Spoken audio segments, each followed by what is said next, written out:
வணக்கம் நண்பர்களே. இன்றைக்கி நம்ம முக்கியமான சமிட்ஸ் பார்க்க போகிறோம். அதுக்கு முன்னாடி ஜென்ரலாக எக்ஸாம் பக்கத்தில் வர வர பயம் அதிகமாகிட்டே இருக்கும். பயம்தான் நம்மளால் படிக்க முடியாது. அப்போ பயப்படாமல் படிக்கணும். நம்பிக்கை தான் நமக்கு ரொம்ப ரொம்ப முக்கியமான ஒரு விஷயம். ஒரு செமஸ்டர் எக்ஸாமுக்கு முன்னாடி அன்னைக்கு காலையில் முன்னாடி நாள் நைட்டு நம்ம படிப்போம்ல, அப்போ ஒரு கிராஸ்பிங் இருக்கும்ல, அந்த சேம் கிராஸ்பிங் பவர் நமக்கு எக்ஸாமுக்கு ஒரு மாதத்துக்கு முன்னாடி நமக்கு கிடைக்கும்.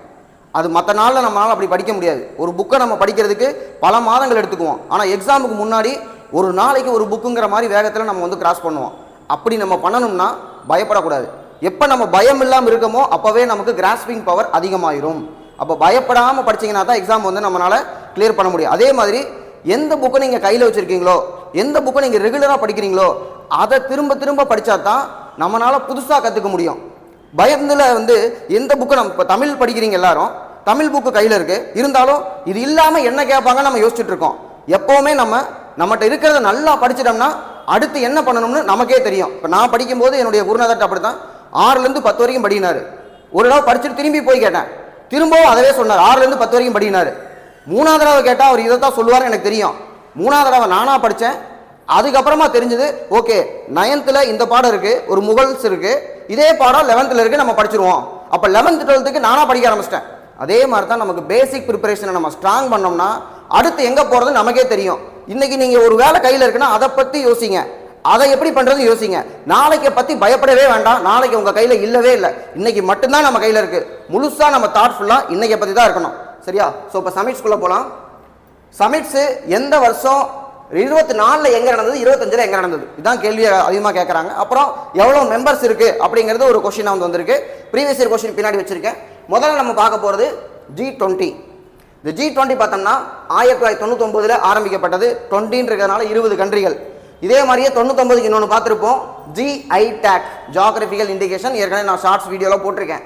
சரியா? இந்த G20ல் பார்த்தோம்னா 20 நாடுகள், ஒரு ஆப்பிரிக்கன் யூனியன். ஆப்பிரிக்கன் யூனியனில் 55 கண்ட்ரி இருக்குது. சரியா? இதில் 24 மாநாடு நடந்தது பிரேசிலில், 25 சவுத் ஆப்பிரிக்காவில் மாநாடு நடந்திருக்கு. ரைட்டா? அடுத்து G7 ஆல்ரெடி பார்த்தோம்னா 23 எங்கே நடந்ததுங்கிறது டிஎன்பிஎஸ்சி கொஸ்டின். ஜப்பானில் நடந்திருக்கு. சரியா? 1975 ஆரம்பிக்கப்பட்டது. 7 கண்ட்ரிஸ் இருக்காங்க G7ல். இது வளர்ந்த நாடுகள். G7 அப்படின்னம்னா 7 பேர் தான் இருக்காங்க, டெவலப்டு கண்ட்ரிஸ். இந்த 7 பேருமே 24 பார்த்தோம்னா இட்டலி, 25 கனடா. ஸோ அப்போ இட்டாலி கனடா ஒரு இட்லி கண்டம் அந்த மாதிரி ஏதாவது ஞாபகம் வச்சுக்கோங்க. அடுத்து பிரிக்ஸை பொறுத்த வரைக்கும் ரொம்ப முக்கியமான ஆர்கனைசேஷன். டிஎன்பிசியில் நிறைய தடவை கேட்டிருக்காங்க. நான் படிக்க ஆரம்பிக்கும் போது 2009 ப்ரிப்பரேஷன் வரும்பொழுது அப்போது கரண்ட் அஃபேர்ஸ் பிரிக்ஸ் ஆரம்பிக்கிறது. ஜிம் ஓ ஈல் அப்படின்னு சொல்லி ஒருத்தர் இருக்கார். ஜிம் ஓ ஈல் நீல் அப்படின்னு சொல்லிட்டு அவர் பார்த்தோம்னா கோல்ட்மேன் சாக்ஸ்ல வேலை செஞ்சவர். அவர் தான் இந்த டேமை காயின் பண்றாரு. பிரிக் அப்படின்னு சொல்லி 4 கண்ட்ரியை, பிரேசில், ரஷ்யா, இந்தியா, சைனா, அந்த 4 பேர் அப்படின்னு சொல்லி காயின் பண்றாரு. அதுக்கப்புறம் சவுத் ஆப்பிரிக்கா சேர்ந்தாங்க. இப்போ பார்த்தோம்னா 5 பேர் புதுசாக சேர்ந்திருக்காங்க. ஸோ ஈரான், UAE, எகிப்து, எத்தியோப்பியா, இந்தோனேஷியா, இந்த 5 பேர் சேர்ந்து பிரிக்ஸ் அமைப்பில் இப்போ 10 பேர் இருக்காங்க. எங்க தலைநகரம் பார்த்தா ஷாங்காய், சைனால இருக்கு. பிரிக்ஸோட சமிட் 2024 ரஷ்யா. அடுத்து நடக்க போறது பிரேசில்லையே. அதாவது எந்த கண்ட்ரி ஃபர்ஸ்ட்ல இருக்கோ அந்த கண்ட்ரில நடக்க போது 25 பிரேசில் 25 ஞாபகம் வச்சுக்கோங்க. அடுத்து NATO, North Atlantic Treaty Organisation. Second world வாருக்கு அப்புறம் உலகம் ரெண்டா பிரியுது. அதாவது கம்யூனிசம், கேபிட்டலிசம். முதலாளித்துவ நாடுகள் அமெரிக்கா தலைமையில், கம்யூனிச நாடுகள், பொது உடைமை நாடுகள். இப்போ கூட மே தினம் கொண்டாடி இருப்போம், மே 1 பொது உடைமைக்காக, தொழிலாளர் தினமா. இந்த கம்யூனிச நாடுகள் பார்த்தோம்னா சோவியத் ரஷ்யா தலைமையில். உலகமே ரெண்டா பிரியும் பொழுது இந்தியா மட்டும் கெத்தா, நாங்கள் 2 பேர்த்து கூடயுமே சேர மாட்டோம், மற்றவங்களாம் எங்க கூட யாரெல்லாம் சேர்றீங்க. ஏன்னா 1950களில் தான் நிறைய நாடுகள், குறிப்பாக ஆப்பிரிக்கா மற்றும் ஆசியாவை சேர்ந்த பல நாடுகள் சுதந்திரம் வாங்கினோம். சுதந்திரம் வாங்கினவங்களாம் நம்ம என்னன்னா, ஏற்கனவே நம்ம ஒருத்தவங்கள்ட்ட அடிமையானது இப்போ தான் வெளியில் வந்திருக்கோம், திரும்ப போய் எதுக்கு அமெரிக்கா கூட சேரணும், திரும்ப போய் எதுக்கு ரஷ்யா கூட சேரணும், நாங்கள் யார் கூடயுமே சேர மாட்டோம், நாங்கள் தனியாகவே இருந்துக்கிறோம் அப்படின்னோம். அப்போ இதை 3ஆம் நாடுகள் அப்படிங்கிறாங்க, தேர்ட் வேர்ல்டு கண்ட்ரிஸ் அப்படிங்கிறாங்க. நமக்கு வச்சுக்கிட்ட பேர் என்னன்னா அணி சேராமை. ஏன்னா நாங்கள் யார் கூடயுமே சேர விரும்பல. அதுக்கு பேர் தான் நான் அலைன்மெண்ட். 1961 உருவாக்கப்பட்டது. அடுத்து வரும். இப்போ இந்த கேபிட்டலிஸ்ட் கண்ட்ரியான அமெரிக்கா இருக்கான்ல, அமெரிக்காவுடைய ராணுவ அமைப்பு தான் இந்த NATO, North Atlantic Treaty organisation. ஒருத்தன் அடிச்சா போதும் மொத்தமாக அந்த நாட்டோ கிளம்பி வந்துடுவாங்க. ஸோ இந்த கண்ட்ரியில் யாரையுமே நம்ம தொட முடியாது. இதில் பார்த்தோம்னா என்ன பியூட்டினா ரஷ்யா கூட இருந்தவங்களே வந்து நேட்டோ கூட சேர்ந்துக்கிட்டாங்க. ஸோ இப்போ ரஷ்யாவிலையும் உக்ரைனுக்கு இருக்கிற போரும் கேட்டிருக்காங்க. உக்ரைன் அப்படிங்கிறது ரஷ்யாவோட கூட்டணியில் இருந்த நாடு தான், வெளியில் வந்துட்டு அவங்க 2 பேருமே அடிச்சுக்கிறாங்க. ஸோ 1949 நேட்டோ ஆரம்பிக்கப்பட்டது. தலைநகர் பார்த்தோம்னா புருசெல்ஸ், பெல்ஜியம்.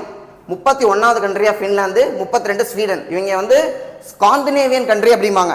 நமக்கு இந்த லோக்பால் அப்படின்னு ஒன்று வச்சிருக்கோம்ல, ஆம்புட்ஸ்மேன், அது இந்த கண்ட்ரிலேருந்து எடுத்துக்குவோம். ஏன்னா இவங்க பயங்கர டெவலப்டு கண்ட்ரிஸ், ரொம்ப சின்ன நாடுகளாக இருக்கிறதுனால ரொம்ப வளர்ச்சி அடைந்தவர்கள் இவர்கள். அடுத்து 24 இவங்க சமிட் அமெரிக்கா நடந்திருக்கு, 25 நெதர்லாந்தில் நடக்க போகுது. தென் எஸ்சிஓ ஆல்ரெடி நம்ம பார்த்தோம். அதில் புதுசாக சேர்ந்த நாடுகள் ஈரான், பெலாரஸ், தென் கசகஸ்தான், சைனா. கசகஸ்தானில் 24 சமிட் நடந்திருக்கு, சைனாவில் வந்து நடக்க போகுது 25. அடுத்து வந்து பார்த்தோம்னா ஆசியான். ஆசியான் அப்படின்னு சொல்லும்போது ஆசியா சம்பந்தப்பட்டது, association of south east Asian nations. இதில் நான் ஒரு தடவை ஒரு கொஸ்டின் தப்பாக போட்டேன். என்னன்னா இது வந்து இந்தியா ஒரு மெம்பரா ஆசியான் இருக்கே இருக்கும்னு நினைச்சோம். ஆனால் இந்தியா வந்து ஆசியானில் மெம்பர் கிடையாது.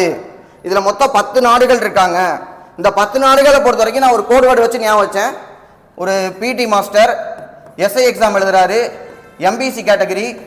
அப்போ இதுலேயே வந்து பார்த்தோம்னா பிலிப்பைன்ஸு, தாய்லாந்து, சிங்கப்பூர், இந்தோனேஷியா, அதுக்கப்புறம் மியான்மர், புருனே, கம்போடியா, இன்னும் மீதி இருக்கிறது பார்த்தோம்னா எல்விஎம். திரும்ப ஒரு எல்விஎம், ஒரு லான்ச் வெஹிக்கிள் மார்க். நம்ம வந்து சந்திராயனுக்கெல்லாம் போனோம் இல்லையா, லான்ச் வெஹிக்கிள் மார்க்கு, அந்த எல்விஎம் ஞாபகம் வச்சுக்கலாம். லாவோஸ், வியட்நாம், இது வந்து மலேசியானா, இது வந்து மியான்மர். சரியா? ஸோ அப்போ 2 எம் இருக்கு. அப்போ பிடி, எஸ்ஐ, எம்பிசி, எல்விஎம் அப்படின்னு சொல்லி இந்த மாதிரி லெட்டர்ஸை ஞாபகம் வச்சு அதை வச்சு நான் ஆன்சர் பண்ணிடுவோம். இதில் என்னன்னா ஆசியான் 1967 ஆரம்பிக்கப்பட்டது, இந்தியா மெம்பர் கிடையாது. ஆசியானுக்கும் இந்தியாவுக்கு இருக்கிற உறவு 1992 ஆரம்பிக்குது. ஏன்னா அது வரைக்கும் நம்ம கிழக்கு பக்கம் இருக்கிறவங்களை கண்டுக்கவே மாட்டோம். அதனால நரசிம்மராவ் கவர்மெண்ட் வரும்பொழுது அவர் என்ன பண்றாருன்னா look east policy. Look east அப்படின்னா கிழக்கு பக்கம் பாருங்க அப்படிங்கிற லுக் ஈஸ்ட் பாலிசி கொண்டு வந்தார். அப்ப இதுக்கு எத்தனை வருஷம் ஆச்சு அனிவர்சரி? 30 வருஷம் ஆகுது அப்படிங்கறத நம்ம வந்து ஒரு கொஸ்டினா கேட்டிருக்காங்க நமக்கு. இதுல என்ன பியூட்டினா பார்த்தா மட்டும் பத்தாது, லுக் மட்டும் பத்தாது, ஆக்ட். இப்போ மோடிஜி வந்ததுக்கு அப்புறம் லுக் ஈஸ்ட் என்னவா மாத்தினாருன்னு கேட்டா ஆக்ட் ஈஸ்டா மாத்திட்டாரு. Look east policy act east பாலிசியாக மாற்றப்பட்டது. சரியா? இப்போ ஆசியானுடைய 24 சமிட் வந்து பார்த்தோம்னா லாவோஸ், 25 மலேசியா கோலாலம்பூர். அடுத்து குவாடு. குவாடுனா வந்து பார்த்தோம்னா 4 பேர், குவாட்ரிலேட்டரல் அப்படின்னா 4 பேர் இருக்கக்கூடியது. இதுல 2007 ஆரம்பிக்கப்பட்டது. அமெரிக்கா, இந்தியா 24 அமெரிக்கால சமிட், 25 இந்தியால. அப்ப இந்தியால சமிட் நடக்க போறதுனால இது ஒரு முக்கியமான ஃபேக்ட். குவாட்ல மொத்தம் 4 பேர் தான் இருக்காங்க. அமெரிக்காவும் இந்தியாவும் சொல்லிட்டோம். மீதி 2 பேர் யாருன்னு பார்த்தோம்னா ஜப்பானும் ஆஸ்திரேலியாவும். So Japan, Australia, America, India, Pacific கடல்ல பக்கத்தில் இருக்கவங்க 4 பேருமே. ஏன்னா சைனா, இதுல சைனா இருக்க மாட்டாங்க. பொதுவாக பார்த்தோம்னா சைனாவுக்கு எதிரான ஆர்கனைசேஷனா இருக்கும், இல்ல சைனாவோட ஆர்கனைசேஷனா இருக்கு. இப்போ வேர்ல்டு வந்து சைனா சென்டரா போயிட்டு இருக்கு. அடுத்து BIMSTEC, bay of Bengal initiative for multi sectoral technical and economic cooperation. So இப்போ எக்ஸ்பென்ஷன் கேட்கறதுக்கான வாய்ப்பு இருக்கு. 1997 ஆரம்பிச்சது. ஹெட் குவார்டர்ஸ் பார்த்தீங்கன்னா பங்களாதேஷ் டாக்கால. 7 கண்ட்ரி இருக்காங்க. 25 சமிட் தாய்லாந்தில் நடக்க போகுது. அடுத்து நான் அலைன்மெண்ட் சொன்னேன் நான் 1961. ஹெட் குவார்டர்ஸ் பார்த்தோம்னா இந்தோனேஷியாவுடைய ஜகர்த்தா. இந்தோனேஷியாவுக்கு நமக்கும் பல நல்ல நட்பு நாடு நம்ம. ஏன்னா நம்ம நேம் ஆரம்பிக்கும் போது இந்தோனேஷியாவில் இருக்கவங்க, எஜிப்தில் இருக்கவங்க எல்லாரும் சேர்ந்து தான், நம்ம ஜவஹர்லால் நேரு அவரோட சேர்ந்து தான் வந்து ஆரம்பிச்சாரு. 120 கண்ட்ரி இருக்காங்க. 24 சமிட் வந்து உகாண்டா நடந்திருக்கு, 25 சமிட் இல்லை. அடுத்து காப் 29. காப் 29 பார்த்தோம்னா அசர்பைசான் 2024 எங்க நடந்ததுன்னா அசர்பைசான்.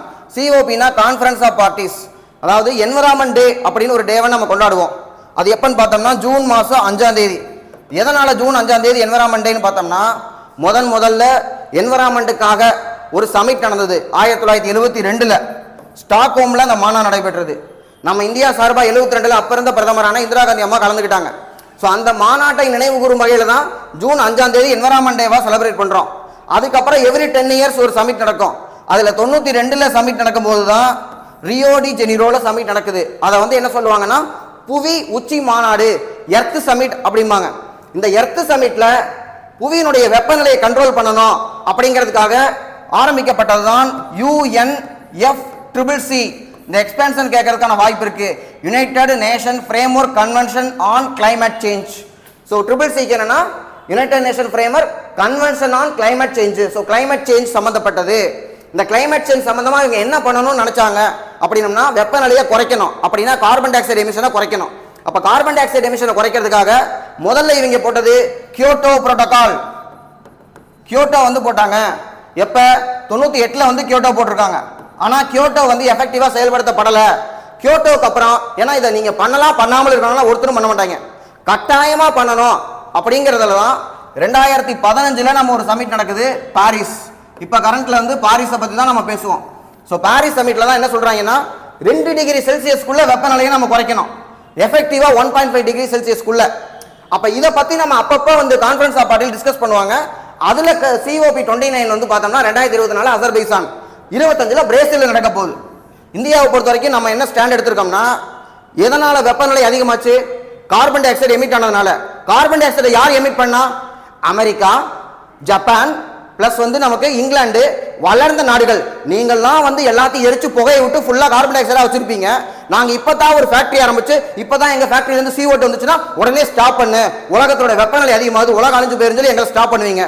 எனக்கு புது டெக்னாலஜி நீ கொடு, அதுக்கப்புறம் நாங்க ஸ்டாப் பண்றோம். இதான் நம்மளுடைய ஸ்டாண்டு. இருந்தாலும் நம்மளே குறைச்சிக்கிட்டு இருக்கோம். அந்த டார்கெட் நான் தனியா போட்டிருக்கேன். ஸோ இப்போ கொஸ்டின்ஸ் பாருங்க. பிரிக்ஸ் என்ற அமைப்பில் எத்தனை நாடுகள்? 5. இப்போ கேட்டா இது 10 country. How many BRICS summit were conducted till 2020 வரைக்கும்? அப்போ 2020 வரைக்கும் 12, இப்போ வந்து 16 அப்படிங்கிறது நமக்கு லேட்டஸ்ட் ஆன்சர். அடுத்து திரும்பவும் the country which host the BRICS meet for the year 22ல எங்க பிரிக்ஸ் அப்படின்னு சைனான்னு கேட்டிருக்காங்க. ஸோ கரண்ட்ல இப்போ நமக்கு வந்து 24-25 கேட்கறதுக்கு சான்ஸ் இருக்கு. அடுத்து பிரிக்ஸ்ல எந்த கண்ட்ரி இருக்கு? Brazil, Russia, India, China, South Africa 5 country இருக்கும்போது இப்போ 6 கண்ட்ரி வந்திருக்கு. கடைசியா இந்தோனேஷியா 10வது country. The country which will host ASEAN 2022. ASEAN 22 அப்போ கேட்டது. ஸோ அதுக்கு கம்போடியா. இது வந்து என்னன்னா ஒரு மாடல். ஏன் நான் கரண்ட் அஃபேர்ஸ் உங்களுக்கு கம்பைல் பண்ணி தரலன்னா, கரண்ட் அஃபேர்ஸ் பொறுத்த வரைக்கும் அப்படியே கேட்க மாட்டாங்க. கரண்ட் அஃபேர்ஸ் ஒட்டி கேள்வி இருக்கும். ஏற்கனவே எதை கேட்கறாங்களோ, ஏற்கனவே ஒரு அவார்டு கேட்டிருக்காங்களா, ஒரு லோகமானிய திலக் அவார்டு கேட்டிருக்காங்க 22ல யாருன்னு சொல்லிட்டு, அப்போ 24ல யாருன்னு கேட்கலாம். அவ்வளவுதான் கரண்ட் அஃபேர்ஸ். அதனால தான் என்ன பண்றேன், ஷார்ட்ஸாகவும் வீடியோவாகவும் கண்டென்ட் கொடுத்துட்டு இருக்கோம். அடுத்து வந்து பார்த்தோம்னா 2022ஆம் ஆண்டில் பின்வரும் எந்த இணை 30வது ஆண்டு விழா? சொன்னேன் நான். Act is look east policy. இந்தியாவுக்கு ஆசியானுக்கு இடையில, ஆசிய நாடுகள், கிழக்காசிய நாடுகள். ஸோ இது வந்து 92ல இருந்து நமக்கு அவங்களுக்கான உறவு இருக்கு. ஸோ 30 வருஷம் 30th anniversary 2022ல பார்த்தோம்னா இந்தியா ஆசியான் சார்க்குல நம்ம ஒரு மெம்பர் கண்ட்ரி. ஸோ அதுக்கும் நமக்கு வராதப்ப இந்தியா வந்து ஹூலையும் மெம்பரா இருக்காங்க. ஹூ வந்து ரொம்ப பழசு. ஸோ தட் இதுதான் ஆன்சருங்கிறது நம்ம ஈஸியாக பிக் பண்ணிடலாம். அடுத்து வந்து பார்த்தோம்னா G20 பத்தி, இந்த வாசுதேவ குடும்பம் இதெல்லாம். G20 வந்து பார்த்தோம்னா கரண்ட் அஃபேர்ஸ் அப்படிங்கிறதுனால, G20 இந்தியாவில் நடத்தப்பட்டதுனால G20 சபம் நமக்கு வந்து 3 கொஸ்டின் கேட்டிருக்காங்க. இந்த தடவை நமக்கு G20 கேட்பாங்க, நம்ம வந்து எதிர்பார்க்க முடியாது. ஸோ இது இதே மாதிரி ரெகுலராக மற்ற வீடியோ பார்க்கலாம். தேங்க்யூ.